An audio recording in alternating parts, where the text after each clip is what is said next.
في مباراة الأمس، بعد ذلك نتحدث عن جمال والاتحاد.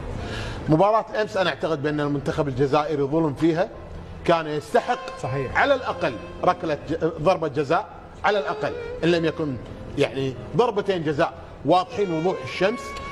هذا لكن اليوم ذكري ما تحس يعني واين الفار؟ في زمن الفار تكون في ركلتين جزاء كما تذكر ولا تحتسب ركله جزاء للمنتخب الجزائري، لان احنا في زمن الفار، لذلك نحن نرى العجائب. هذه عجائب. لكن يعني خبير التحكيمي جمال غندور لقناه بين سبورتس ذكر ان هناك ركلتي جزاء للجزائر. نعم، ركلتين واضحين جدا، واحده لسليماني وواحده لبغداد بنجاح. وضربه الجزاء اللي كان يجب ان تحتسب لبغداد كانت خلال الوقت المحتسب بدل الضائع، يعني لا يمكن طيب للفريق. هذا يعود بينا الى كلمه عشان من حق عبد الكريم ان نكمل في كلمه فقط. ايه؟